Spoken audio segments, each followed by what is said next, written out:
আসসালামু আলাইকুম বন্ধুরা, ঘরের রং করাবো এজন্য চলে আসলাম রঙের দোকানে। এটা একটা নতুন অভিজ্ঞতা ছিল, কারণ আগে পরে কখনোই রঙের দোকানে আসা হয়নি। আর বাসায় যে রং করব বাসা থেকে সিলেক্ট করে এসেছি, কিন্তু এখানে এসে সেই রংটা আর ভালো লাগে না দেখতে। তো এখন খুব কনফিউশনে পড়ে গেছি যে এখন কি রং করাবো। যাই হোক, এই রঙের দোকানদার সে আমাকে কিছু রং দেখালো।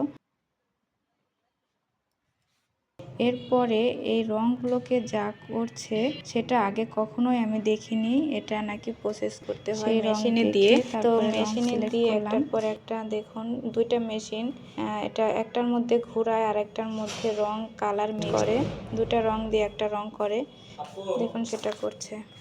আমার অভিজ্ঞতা আপনাদের সাথে শেয়ার করছি। আমার ভিডিও যদি ভালো লাগে অবশ্যই আমার পাশে থাকবেন। ইনশাল্লাহ আমিও ভালোবাসা দিয়ে আপনাদের পাশে থাকার চেষ্টা করব।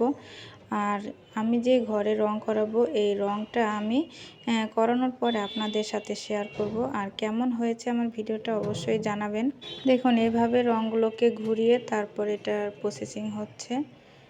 এটা অনেক সময় লাগলো, কিন্তু আমি খুব অল্প সময় নিয়ে এসেছিলাম।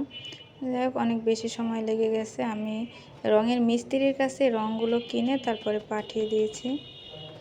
ফাইনালি আমার কাজ শেষ হয়ে গেছে। আপনারা সবাই ভালো থাকবেন, সুস্থ থাকবেন। আল্লাহ হাফেজ।